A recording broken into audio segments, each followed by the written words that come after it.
Good morning. હા વિદ્યાર્થી મિત્રો, આજે આપણે પાઠ 14 સાકરનો શોધનારો તેનો ભાગ 2 જોવાના છીએ. હવે આ જે સાકરનો શોધનારો છે તેનો સાહિત્ય પ્રકાર તમને બધાને ખબર જ છે કે એકાંકી છે. તો આ જે એકાંકી છે તે 3 દ્રશ્યોમાં વહેંચાયેલું છે. એમાં આપણે ભાગ 1ની અંદર પહેલા દ્રશ્યનો અભ્યાસ કર્યો અને એ પહેલા દ્રશ્યની અંદર જે નિખલરાય તેના પિતા છે, કોના? અંજનના અને કિન્નરીના. તો તેમનું જે કડક વર્તન છે તેના વિશે આપણે જોઈ ગયા. હવે આજે આપણે એકાંકીની અંદર ભાગ બીજો જોઈએ. માંદલો અંજન પથારીમાં પડ્યો છે. એનો પ્રફુલ્લ ચહેરો પીળો પડી ગયો છે. હવે આ અંજન શું થાય છે કે માંદો પડ્યો છે, પથારીમાં પડ્યો છે અને એનો જે પ્રફુલ્લ ઉત્સાહી ચહેરો હતો એ કેવો પડી ગયો છે? પીળો પડી ગયો છે. આંખોનું તેજ જરા હણાયું લાગે છે. આંખોનું એનું જે તેજ છે એ ઓછું થઈ ગયું હોય તેવું લાગે છે. એની પડખે ઈસ ઉપર કિન્નરી બેઠી છે. ખાટલો હોય અને જે પાયા હોય ને તેના ઉપરનો જે ભાગ હોય તેને ઈસ કહેવાય. તો એ ઈસ છે તેના પર કિન્નરી બેઠી છે. અંજનના કપાળ પર, માથા પર, હૃદય પર એ પોતાના સુંવાળો હાથ ફેરવતી તાકીને અંજનની સામું જોતી હોય છે. હવે કિન્નરી એની નાની બહેન છે એટલે તેના ભાઈના કપાળ પર, પછી માથા પર, તેના હૃદય પર એમ પોતાનો સુંવાળો હાથ ફેરવે છે અને ફેરવતી એકદમ તાકી અંજનનું સામે જોતી હોય છે. એટલામાં જ અંજન પાછું બદલી નાખે છે. હવે કિન્નરી, આ એક દ્રશ્ય બતાવ્યું. હવે કિન્નરી પંપાળ, અંજુ ભાઈ કાંઈ જોઈએ છે? એને પ્રેમથી પૂછે છે કે અંજનને પ્રેમથી કહે છે, અંજુ ભાઈ એમ કે તને કંઈ જોઈએ છે? અંજન, ના કિન્નર, મારે કંઈ નથી જોતું, તારે રમવા જવું હોય તો જા. એનો ભાઈ શું કહે છે કે ના કિન્નર, મારે તો કાંઈ નથી જોતું, તારે રમવા જવું હોય તો જા. અંજન, શું કામ? હું માંદો, એમાં તારે શું કામ ન રમવું? જા બહેન. અંજન, હવે કિન્નરી ના કહે છે એટલે અંજન કહે છે કેમ કે શું કરવા? હું માંદો પડ્યો એટલે તારે શું કરવા નહીં રમવાનું? જાને બહેન એમ. કિન્નરી, ના ભાઈ, હું ક્યાં મોંએ રમું નીચું જોઈ? હા, પાછી શું કહે છે કેમ કે ના ભાઈ, હું તો એમ કે કયા મોઢે જોઉં? આમ નીચે જોઈને, જાણે એનો વાંક હોય ને એમ. કારણ કે એને શું કર્યું તું? એના પપ્પાને ફરિયાદ કરી દીધી હતી ને. જોયું? હા, મારા વાંકી તો તું માંદો પડ્યો, મારે જ તને સાજો કરવો જોઈએ. એ શું માને છે? એમ કે તું મારા જ કારણે માંદો પડ્યો છે, માટે મારે જ તને સાજો કરવો જોઈએ. અંજન, તારા વાંકી? ના. પાછો એનો ભાઈ શું કહે છે? તારા વાંકી નહીં, ના,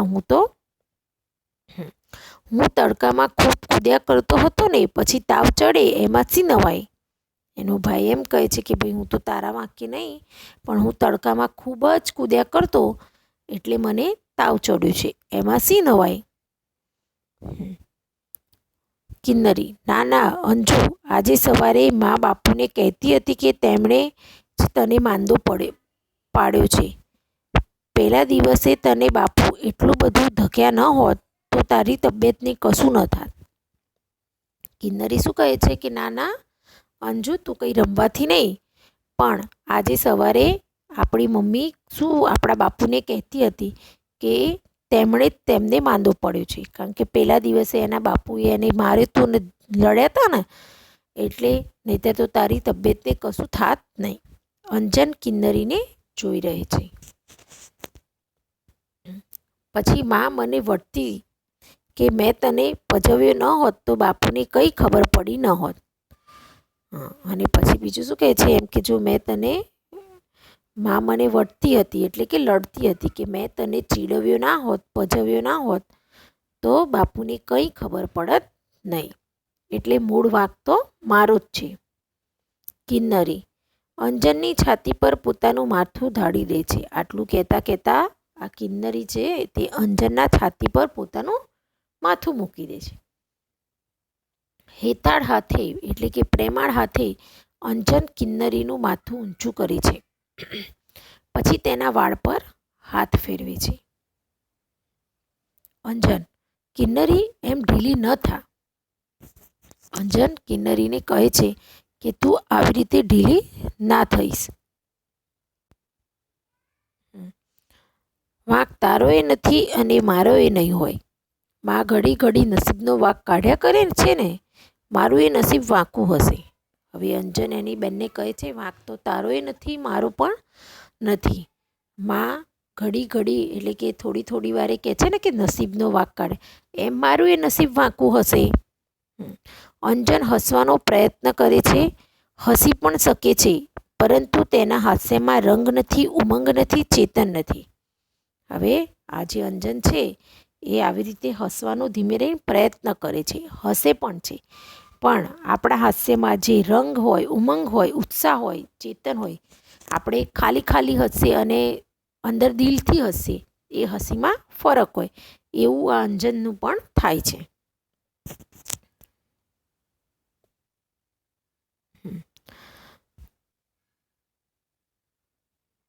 કિન્નરી, ભલે ભાઈ, જે હોય તે આપણે બીજી વાતો કરીએ. શું કહે છે? કિન્નરી, ભલે ભાઈ કે આપણે જે હોય તે બીજી વાતો કરીએ. તારે દવા પીવાનો વખત થયો છે. શું કહે છે એની બેન કે ભાઈ તારે દવા પીવાનો વખત થઈ ગયો છે. પી સંજુ. પાછું કહે છે એમ કે પી સંજુ તું. અંજન, જવા દે, મને બહુ કડવી લાગી છે. અંજન શું કહે છે કે જવા દે ને, આ દવા તો મને બહુ કડવી લાગે છે. એ પીવું છું એટલે આંખે અંધારા આવે છે, જવા દે. એ એમ કહે છે કે આ પીવું છું ને એટલે જાણે મને આંખે અંધારા આવતા હોય તેવું થાય છે, એટલે તું આ દવા જવા દે. કિન્નરી, પણ ભાઈ દવા પીધા વિના તે કાંઈ ચાલે? કિન્નરી પાછી એના ભાઈને કહે છે કેમ કે દવા પીના વિધા તો કંઈ ચાલે? અંજન ઉત્તર આપતો નથી. કિન્નરી વિચારમાં પરોવાઈ જાય છે, વિચારોમાં ખોવાઈ જાય છે. એવામાં નિખિલરાય અને સુરેન્દ્રનાથ પ્રવેશ કરે છે. હવે આ સુરેન્દ્રનાથ કોણ હતું? આપણે આગળ જે પાત્રો કર્યા હતા એમાં જોયું હતું. તો આ જે સુરેન્દ્રનાથ છે તે કોણ છે? ડૉક્ટર છે. નિખિલરાય, ડાક્ટર સાહેબ, અઠવાડિયામાં તો છોકરો લાશ થઈ ગયો. હવે નિખિલરાય ડૉક્ટરને કહે છે કેમ કે એક જ અઠવાડિયાથી થોડો તાવ આવે છે, એમાં તો છોકરો લાશ જેવો થઈ ગયો છે. હવે તો બરાબર થઈ જાય એવું કંઈક કરો. એના પિતાજી કહે છે કેમ કે એ હવે તો એમ કે સાજો થઈ જાય એવું કંઈક કરો તમે. રોજ કેટલો તાવ રહે છે, ક્યારે ચડે ઉતરે છે વગેરે ચિઠ્ઠીમાં લખી મોકલતો. રોજ કેટલો તાવ રહે છે, ક્યારે ચડે ઉતરે છે એ બધું એક ચિઠ્ઠીમાં લખી મોકલતો. પણ આજે તો ઘરમાંથી હઠ લીધી કે તમને તેડાવવા. મને થયું કે વાત વિચારવા જેવી છે. એમ કે રોજ તો તમને ચિઠ્ઠીમાં લખીને મોકલતો, પણ આજે તો ઘરમાંથી હઠ જ લીધી, એક જીદ પકડી કે તમને બોલાવા. મને થયું કે વાત વિચારવા જેવી છે. સુરેન્દ્રનાથ, સારું કર્યું. આવી આળસમાં કોઈ વખત માણસ બાળક ગુમાવી બેસે છે. ડૉક્ટર પણ બોલ્યા કે સારું કર્યું એમ. આવી જો આળસ રાખીએ તો કોઈ વખત તો માણસ શું કરી દે છે, બાળકને પણ ગુમાવી બેસે. ઠીક છે કે આને એવું કશું લાગતું નથી, એમ કે આને તો એવું કંઈ ગંભીર લાગતું નથી, બાકી મામલો બગડી બેસે પછી તો અમારે સુધારવો એ કેમ? આને તો કંઈ એવું લાગતું નથી, પણ જો એવું કંઈક હોત તો મામલો બગડી જાય અને અમે પણ પછી ડૉક્ટર પણ કેવી રીતે સુધારી શકે? નિખિલરાય મનમાં ચીડાય છે, પણ શું કરે? કારણ કે એમને પણ બરાબર માર્યો તો અને એને ધમકાવ્યો હતો ને. સાહેબ, છોકરો દવા બરાબર પીવે છે કે? નિખિલરાય શીશી સામે જુએ છે. કિન્નરી તેજ પડે દવા કાઢી અંજનને આપે છે. અંજન એ ગટગટાવી જાય છે. મોં ન બગડે તેને માટે ઘણો પ્રયત્ન કરે છે, તોય લગીર એમ થઈ જાય છે.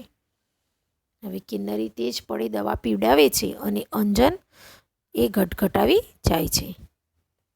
મોં ન બગડે તેના માટે તે ઘણો પ્રયત્ન કરે તોય પાછું થોડું મોં તો બગડી જ જાય છે. હાથ પૌડા કરી લ્યો. દવા પીવી નહીં ને તબિયત સુધારવી એ તે કદી બનતું હશે? હરી ભજ્યા વિના વૈકુંઠ મળતું હશે? હા. એમ કે લો, દવા પીધા વિના તબિયત સુધરે એ તો કોઈ દિવસ બને નહીં. એમ કે હરી ભજ્યા વગર, ભગવાનનું નામ લીધા વગર આપણને સ્વર્ગ મળે? નિખિલ રાય: ડાક્ટર સાહેબ, હવેથી હું ધ્યાન રાખીશ. નિખિલ રાય ડાક્ટરને કહે છે એમ કે હવેથી હું ધ્યાન રાખીશ. અંજુ: સાંભળ્યું ને, દવા વખતસર પીવાની છે. અને કિન્નર: સાંભળ્યું ને, દવા નિયમસર પાવાની છે. બંને ભાઈ બંને કહે છે કે ભાઈ તારે દવા ટાઈમસર પી લેવી, અને કિન્નરને કહે છે કે ભાઈ તારે સમયસર એની દવા આપી દેવાની. કિન્નરી: હો બાપુ. પછી કહે છે હા બાપુ. સુરેન્દ્રનાથ: તો ચાલો હું લખી આપું. નિખિલરાય અને સુંદરનાથ પાછા ફરે છે. કિન્નરી: અંજુ, ડાક્ટર સાહેબે તો તારી નાડી ન તપાસી. અંજન: સારું થયું, હવે હું દવા ઢોળી નાખવાનું છું. હવે એમ કે છે ડાક્ટર સાહેબે તો તારી જે નાડી તપાસે ને એ નથી તપાસી. એટલે અંજન કે છે સારું થયું, હવે તો હું દવા જ ઢોળી નાખીશ. કિન્નરી: અરે એવું તો થાય. એટલામાંથી અંદરથી અવાજ આવે છે. અવાજ: કિન્નર અહીં આવ. કેવો અવાજ આવે છે કે ભાઈ કિન્નર અહીં આવ. કિન્નરી: આ આવી માં. કિન્નરી કહે છે કે હા માં, આવી એમ. અંજન: જા, માં શું કહે છે? તું અહીં બેસી રહે છે અને એને તો કંઈ મદદ કરતી જ નથી. અંજન કહે છે કેમ કે જા, માં શું કહે છે, અને તું તો એમ કે આખો દિવસ અહીંયા બેસી રહે છે. તું તો કાંઈ એને મદદ કરતી જ નથી.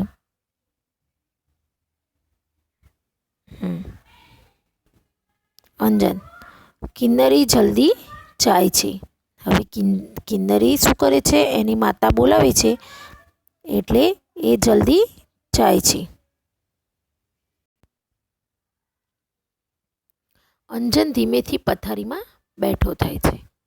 કંકાસથી: હું હસતો નથી એટલે માં રડ્યા કરે છે. હું બોલતો નથી એટલે બહેન ગમગીન બને છે. પણ હું શું કરું?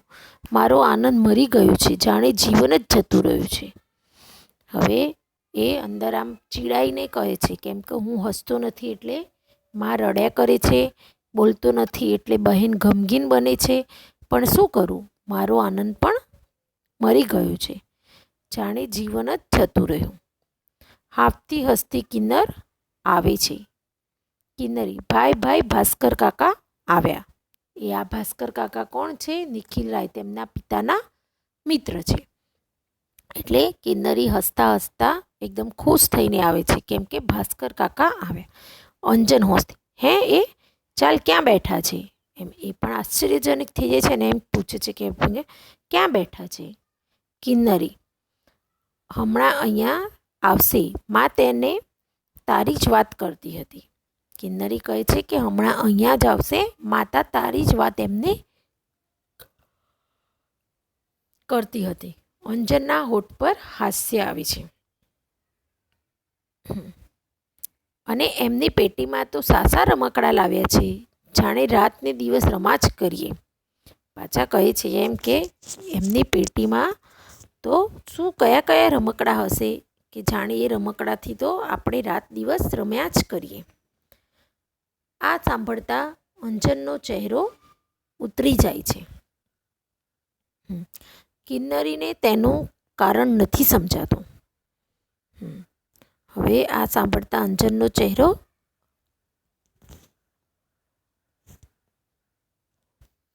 ઉતરી જાય છે. કિન્નરીને તેનું કારણ નથી સમજાતું. પાછળથી નિખિલ રાય અને ભાસ્કર રાય આવે છે, પણ ભાઈ બહેનને તેની ખબર ના પડે એમ તેઓ છાનામાના ઊભા રહે છે.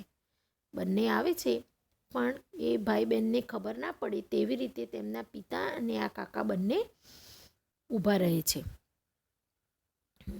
અંજન: ભાસ્કર કાકા ભલે આવ્યા, ભલે રમકડા લાવ્યા, પણ એમને ક્યાં ખબર છે કે બાપુએ એની બંધી કરી છે અંજન શું કહે છે કે ભલે ને ભાસ્કર કાકા આવ્યા, ભલે રમકડા લાવ્યા, પણ ભાસ્કર કાકાને ક્યાં ખબર છે કે એમ કે બાપુએ બધું બંધ કરાવી દીધું છે મને.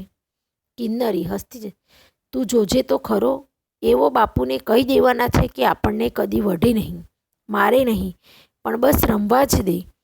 હું અહીં આવી ત્યારે એવો માને એમ જ કહેતા હતા. હવે કિન્નરી હસતી જ હતી અને કીધું એમ કે તું જોજે તો ખરો, એમ કે એ બાપુને કહીને જવાના છે કે આપણને બંનેને ક્યારે પણ લડે નહીં, મારે પણ નહીં, આપણને લડે પણ નહીં, બસ ખાલી રમવા જ દે. હું અહીં આવી ત્યારે એવો માને પાસે એમ જ કહેતા હતા. અંજન આતુર આંખોએ, તું સાચું કહે છે કિન્નર? એકદમ આતુરતાની આંખે એમને પૂછે છે કે હે તું સાચું કહે છે? કિન્નર અરે તો બીજું જોઈતું તું. એમ કે કિન્નર તું સાચું કહે છે, આવું હોય તો આપણે તો બીજું શું જોઈએ? ઉલ્લાસભર્યો અંજન કિન્નરીને બાજી પડે છે. આટલું સાંભળીને એકદમ આનંદમાં આવી જાય છે અને અંજન કિન્નરીને એકદમ ભેટી પડે છે. તેઓની નજરે પડે એ પહેલાં ભાસ્કરરાય નિખિલરાયને લઈ ચાલ્યા જાય છે. આ બંને નિખિલરાય અને ભાસ્કરરાય બંને નજરે પડે એ પહેલાં આ જે ભાસ્કર કાકા જે હતા તે નિખિલરાયને લઈને બહાર ચાલ્યા જાય છે. અહીંયા આજે બીજો પ્રસંગ પૂરો થાય છે.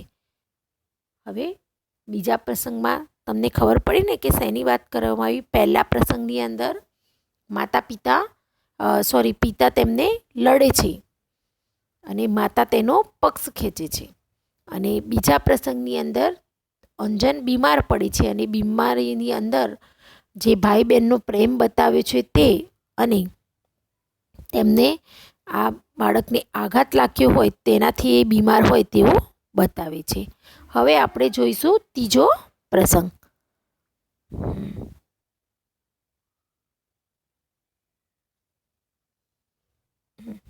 નિખિલરાય અને ભાસ્કરરાય સુશોભિત એવા દીવાનખાનામાં આવે છે. હવે આ નિખિલરાય અને ભાસ્કરરાય છે એ દીવાનખાનું એટલે કે બેઠક ખંડ એમાં આવે છે. નિખિલરાય આરામ ખુરશીમાં અધ્ધર બેસે છે. ભાસ્કરરાય ઝૂલતી ખુરશીમાં હીંચે છે. આમ ત્યાંનું ત્રીજા જે આપણો પ્રસંગ ચાલુ થયો તેનું દ્રશ્ય બતાવ્યું છે. ભાસ્કરરાય જોયું ને નિખિલભાઈ, એટલી જ વારમાં અંજન કેટલો ખુશ મિજાજમાં આવી ગયો, એને તમારી બીકનો તાવ આવતો હશે. ભાસ્કરરાય એમના ફ્રેન્ડને કહે છે કે જોયું તમે નિખિલભાઈ, એટલી વારમાં અંજન કેટલો ખુશ મિજાજમાં આવી ગયો, અંજનને તમારી બીકનો તાવ આવતો હશે. પહેલાં તો નિખિલરાય ભાસ્કરરાય સામે જોઈ રહે છે પણ પછી બચાવ તરીકેનું બહાનું કાઢે છે.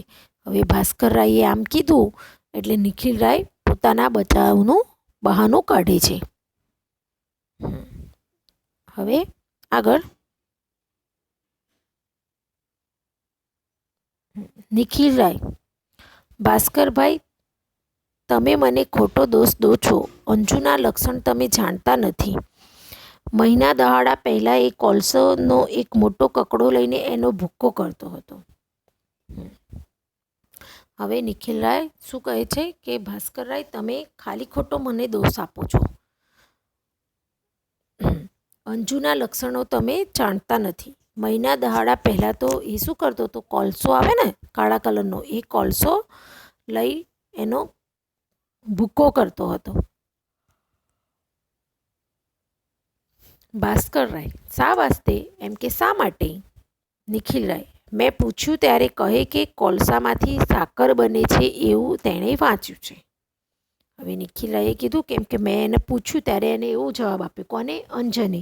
કે ભાઈ કોલસામાંથી સાકર બને છે એવું કોને વાંચ્યું હતું? અંજને વાંચ્યું છે. એટલે એ એમાંથી સાકર શોધતો હતો. એટલે એ કોલસામાંથી શું શોધતો હતો? સાકર શોધતો. આવું એકવાર નથી બન્યું, નિત્ય નવા હુનર. હવે પાછા નિખિલરાય શું કહે છે? આવું એકવાર નથી બન્યું, રોજ બને છે. એમ કે નવા જ કંઈક ને કંઈક નવું શોધતો હોય છે. હુન્નર એટલે કારીગરી. કેટલા કહો, મારે તે ક્યાં સુધી આંખ આડા કાન કરવા. એમ કે આવું બધું તમને કેટલું કહું અને હું ક્યાં આવા આંખ આડકાના કરું. હવામાં હાથ વીંજી એમાં ભણવાનું તો નામ જ ન મળે. એમ કે આ બધાની અંદર ભણવાનું તો જરાય નામ જ નથી એના જોડે. અને નકામા થોથા જડે તો એની પાછળ ઉજાગરા કરે. અને નકામી વસ્તુ પાછળ શું કરે છે? નકામી મહેનત કરે છે. ભાસ્કરરાય: ભાઈ, તમારી ભૂલ થાય છે. ભાસ્કરરાય શું કહે છે? કોને? નિખિલરાયને. કેમ કે તમારી ભૂલ થાય છે. ભણવાની ચોપડીઓ મોઢે કરનારાઓ પણ કેટલું દળ પીટાડ્યું. હવે કે છે એમ કે ભણવાની ચોપડીઓ કડકડાટ મોઢે કરે એમને પણ કેટલું દળ નીકાળેલું હોય. એવાએ ચોંટે રજડે છે. એમ કે આવા કેટલાય લોકો ફરે છે. આપણા વર્ગમાં કાયમ પહેલાં 5ની અંદર નામ રાખનાર રાજરામને મહિને માંડ 35 રૂપડી મળે છે. હવે નિખિલરાય અને ભાસ્કરરાય એમના જમાનાની વાત કરે છે કે ભાઈ આપણા વર્ગમાં જ્યારે કાયમ 1થી 5માં નંબર આવતો હતો એ રાજારામને પણ મહિને અત્યારે માંડ 35 રૂપિયા મળે છે. પહેલાં છેલ્લે બાકડે પડી રહેનાર રામલાલે લોખંડના ધંધામાં બંગલો બંધાવ્યો અને છેલ્લી બેન્ચીસે બંધાયેલો જે રામલાલ હતો એને તો મોટો બંગલો બંધાવ્યો. એટલે બધું આપણી આંખ આગળ છે એમ કરીને આ જે ભાસ્કરરાય છે તે આ નિખિલરાયને સમજાવે છે. નિખિલરાય ગરમ થઈને: એટલે મારે એને લોઢાના કારખાનામાં મોકલવો એમ? નિખિલરાય તો એમના મિત્રની વાતથી પાછા ગુસ્સે થઈ જાય છે અને કહે છે કે એટલે હું એને એમ કે લોખંડના કારખાનામાં મોકલું? ભાસ્કરરાય હસી: ગુસ્સે ન થશો, પણ હું માનું છું કે અંજનમાં બુદ્ધિ છે, શક્તિ છે, એટલે હું માનું છું કે તમે એને રૂંધી ન નાખો. હવે ભાસ્કરરાય હસે છે અને નિખિલરાયને શું કહે છે કે ભાઈ તમે ગુસ્સે ના થાઓ. હું માનું છું ત્યાં સુધી અંજનમાં શું છે? બુદ્ધિ પણ છે, શક્તિ પણ છે. અને એટલે માનું છું કે તમે એનો જે વિકાસ થાય છે એને રૂંધી ન નાખો, એને અટકાવી ન દો, એને સાચે માર્ગે વળવા દો. એને જે બુદ્ધિ અને શક્તિ જે રસ છે એને શું કરો? તમે સાચે માર્ગે વળવા દો. અંજનનું જીવન જ્યાં હણાય નહીં પણ પ્રફુલ્લે ત્યાં તેમને જવા દો. અંજનનું જીવન જ્યાં શું થાય? હણાય નહીં, એટલે કે ખરાબ થાય નહીં, પણ એના પ્રફુલ્લ મને એને આગળ જવા દો. એ કોલસામાંથી સાગર શોધનારો કોઈ દિવસ જગને નવું અજવાળું આપશે. પાછા ભાસ્કરરાય શું કહે છે કે એ કોલસામાંથી સાગર શોધનારો વ્યક્તિ છે તો કોઈ દિવસ જગતને, આખા જગતને કંઈક નવું અજવાળું આપશે, એટલે કંઈક નવું કરીને આપશે. એટલે આ રીતે આ જે ભાસ્કરરાય છે તે નિખિલરાયને અંજન માટે સમજાવે છે કે એનો વિકાસ તમે રૂંધી ના નાખો અને એને ધીમે ધીમે આગળ જવા દો. નિખિલરાય પર આની અસર થઈ જણાય છે કારણ કે એવો તદ્દન મૌન જાળવે છે. હવે આમાં આની સામે કોઈ પ્રત્યુત્તર આપતા નથી, એટલે નિખિલરાયને જાણે થોડી અસર થઈ હોય તેવું લાગે છે. ભાસ્કરરાયને આથી સંતોષ ઉપજે છે. ખુરશીમાંથી ઊભા થઈ તેઓ બારણે પહોંચી જાય છે. બૂમ મારી: અંજુ, કિન્નર, અહીં આવો. હવે શું કહે છે? ભાસ્કરરાયને આને સંતોષ થાય છે એટલે ખુરશીમાંથી ઊભા થાય છે અને બારણે પહોંચી જાય છે. પછી બૂમ પાડે છે કિન્નરી અને અંજુને કે અહીં આવો. અને કિન્નરી આવી પહોંચે છે. કિન્નરી: શું કહ્યું કાકા? ભાસ્કરરાય: અંજન ક્યાં? એમને કીધું. પછી એટલામાં અંજન આવે છે. કિન્નરી બહારથી: આ આવ્યો. ભાસ્કરરાય ધીરેથી: જાઓ, લતા ભાભીને કહો કે તમને રમકડા વહેંચી આપે. ભાસ્કરરાય ધીરેથી કહે છે કે તમે જાઓ. લતા ભાભી કોણ છે? કિન્નર અને અંજુના મમ્મી. તો એમને કહો કે તમને રમકડા વેચી આપે. કિન્નરી ઉપડી જાય છે.